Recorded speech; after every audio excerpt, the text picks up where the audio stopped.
So once you've got an idea about the climate of a region, so what kind of seasonal weather changes are typical of that region and where it is in relation to the world, you then, the thing that will modify that is the local microclimate. So depending on the aspect of a site, so if it's, so when you look at the topography of a site, whether that particular location is facing north, which will get the most sunlight in New Zealand context, or south where it won't, or if it's sheltered from different winds, or if there's different rock structures there, or building structures that will store heat, or water bodies that will also store heat and radiate light, or plantings of trees which will block winds and create more sheltered zones. All of these things will create microclimates within a particular area, which will modify the climate of it and either make it more beneficial or worse for growing different crops and make them, grow them in a profitable manner. So some of the things that will affect microclimate, as I've already mentioned, is the aspect. So if the land is facing north or away from it, and the ideal aspect is one that's a gently sloping site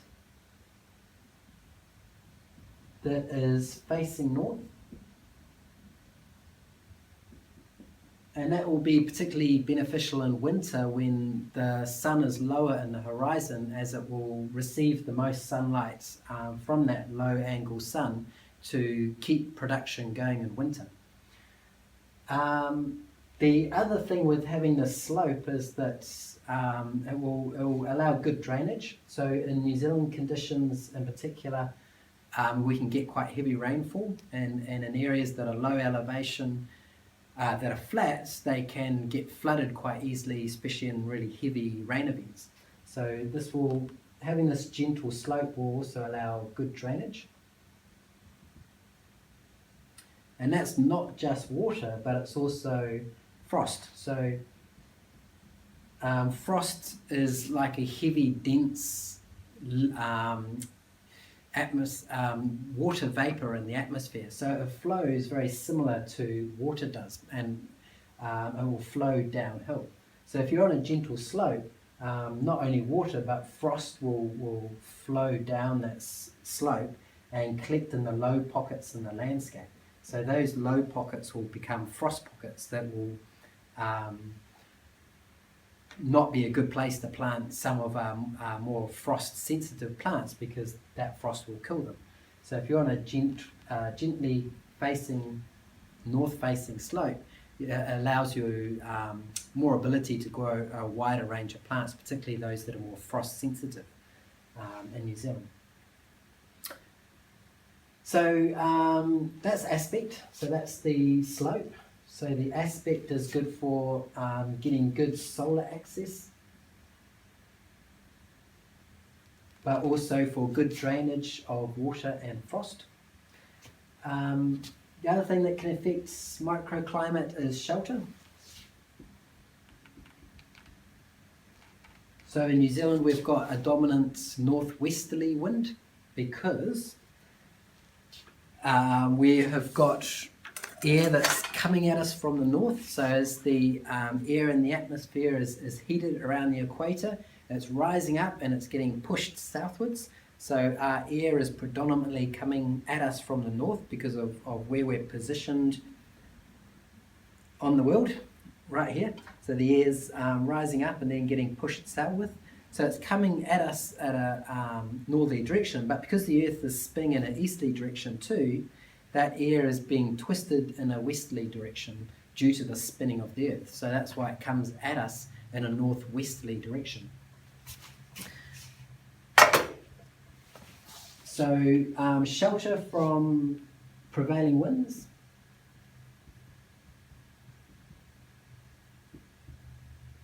So our northwesterly wind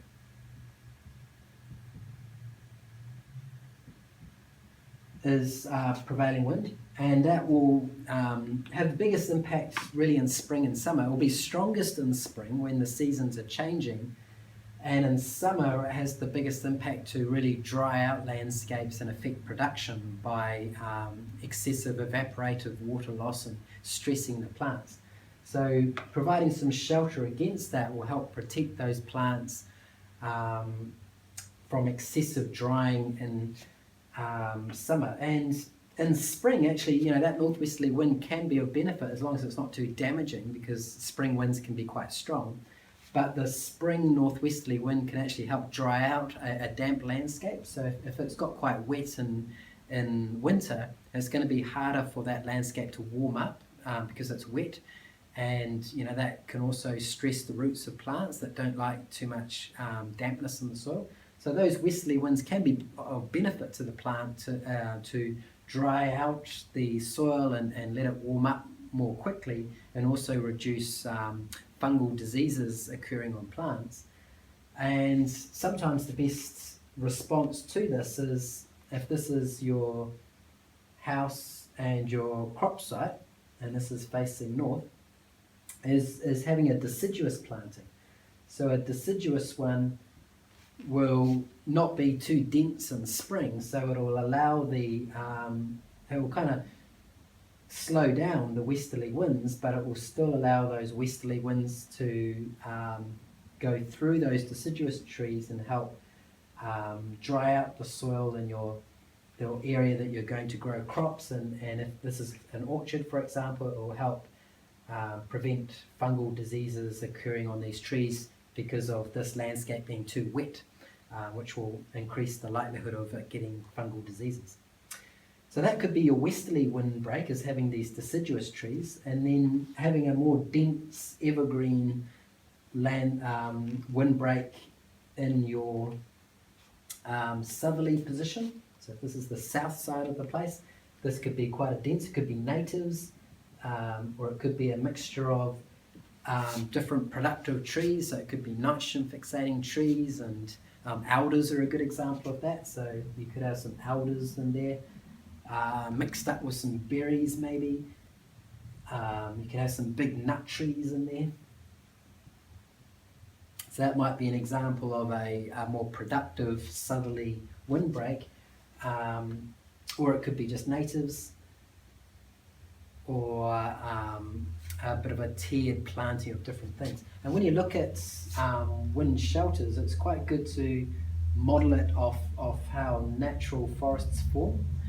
So if you have different layers to your shelter, so if you have your shrubs and your sub-canopy trees, and then your bigger canopy trees going back into sub-canopy and shrubs and ground cover, so having these trees and plants at different layers will help lift the wind up and over it, and create a more laminar flow of wind over this windbreak. Because if it's too abrupt, so if this windbreak is quite short and abrupt and squarish, what's going to happen is when the wind hits it, it's going to create a lot of turbulence on the other side, and that turbulence can be quite damaging to the plants that are located on that other side. So it's of more benefit to have a more rounded and contour windbreak that will help lift up the wind and create more laminar airflow instead of turbulent airflow on the other side. And it also gives more opportunity for the wind just to be dissipated through the forest, so or the windbreak. So you shouldn't aim to have a too thick planting. It's better to have a more kind of dispersed or interspersed planting to allow the wind to flow through it, and that will also help this laminar flow develop. So and the energy in the wind will be reduced as it flows through this windbreak. So the wind's energy reduced, and that will also help create a more gentle condition here. And that can be particularly of benefit in this northwesterly wind, and the northwesterly windbreak. If you still want that wind to come through and have a beneficial impact on your plantings as far as drying it out, having a more loosely organized windbreak can help just dissipate the power of the wind without blocking it entirely, and create a more gentle flow of air across that windbreak. And when you look at the area of land that you can beneficially plant, it can be, surprisingly high. Having up to 30 or 40% of your land in windbreaks has been shown not to have much detrimental impact on the production of your productive areas, because of the benefit you're getting from that windbreak, as far as having nitrogen fixating alders blocking the wind, so creating more sheltered condition in your growing areas, stabilizing the soil, adding nutrients to the soil, which not only come from these plants, but as the plants slow down the wind can drop various debris and nutrients in amongst this forest, particularly the windward area, and they can help build up the nutrient profile in your soil too. So you can plant a surprisingly large amount of your farm within windbreaks without detrimentally impacting your production of crops on that land, because of all the beneficial impacts you get from the windbreak. And if you make those windbreaks beneficial productive crops, so nitrogen fixating plants, berries, nut trees, fruit trees, they can also be another productive form of income from that farm, or just a form of food from that farm. They were particularly common, of course, in England and other European areas, of having those diverse hedgerows that were full of different. So another thing as far as modifying the climate goes is making use of the water and the water dynamics at that site. So when you have got, you can use water to store heat in a landscape and also reflect light. So if you've got a production area that is, so this is north here, that is positioned south of a pond, the water will help store the heat that is shining on it and re-reflect it into your production area. And also not only heat, but reflect the light as well, which will modify that production area and make it warmer and increase the light levels to increase production of plants. And in a similar way, you can make use of structures. So if you've got a building or a rock face, that also can absorb heat and re-radiate that heat, and you can position production areas in front of those buildings or in front of those rocky outcrops, and they will, the area in front of them will be warmed slightly by those structures re-radiating the heat that they have stored within them. So if this was a natural context, a nice position would be just below a rocky outcrop, which would help lift any of these southerly winds and give it a bit of protection. Just up from a pond, which will help store and re-reflect that light. And you can also tie it in with some swales, which will help capture and direct the water and the nutrients from further up the site into your production area. So that's the last thing I'll look at quickly is how you can make use of the flow of water through your landscape. So just to kind of reflect back on what we've covered already, so we've looked at structures, so how we can store heat within them and position growing areas in relation to ponds in your landscape, shelter an area, so create plantings to slow down the wind and shelter damaging winds from your production areas, positioning those production areas with good aspect to where the north is, so where the sunlight's coming from.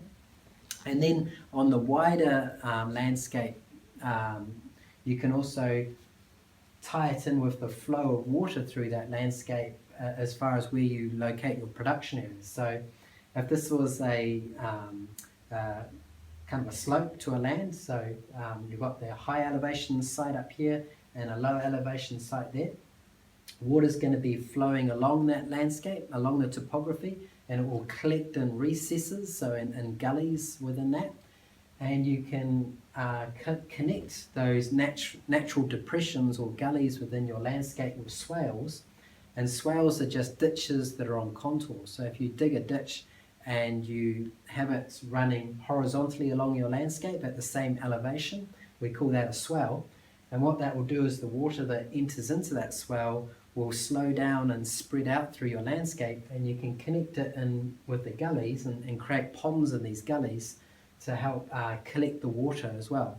So you can direct the water flow from the swells into these ponds to store that water, and then you can use that stored water to irrigate your production areas or to act as a backup water source for your house.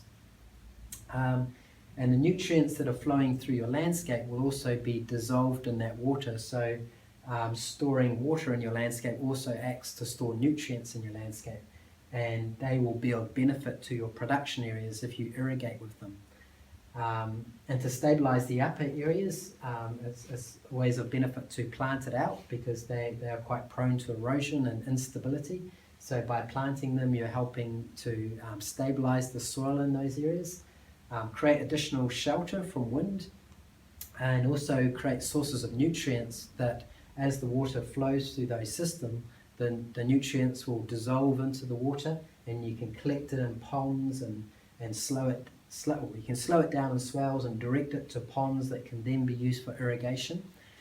And as you're getting further down in your landscape, probably past your main production areas in your house, you can then spread it out and slow it down even further into aquaculture systems, so you can grow fish and crustaceans and water plants in those systems as another type of production system for your own food supply or for another source of income on that farm.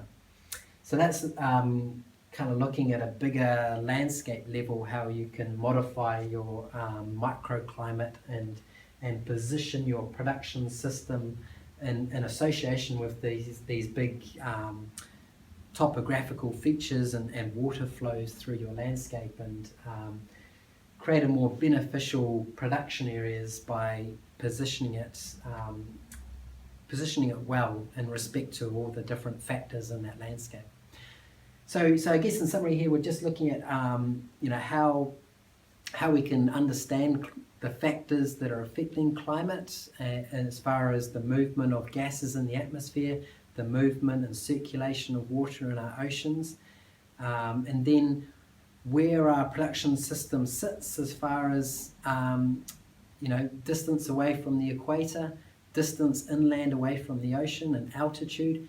And then once we've got an understanding of the general climate for that region, how can we work within the different context of the topography and the water flow and the shelter and existing structures in it to create a more beneficial microclimate and position our production areas and our houses in the best position in relation to those surrounding features to improve our chances of getting a good level of production. And it's this kind of holistic view of the landscape and the beneficial microclimates within that landscape that are a distinctive feature of permaculture designs, and positioning sites in good relation to those topographical and shelter aspects to your landscape.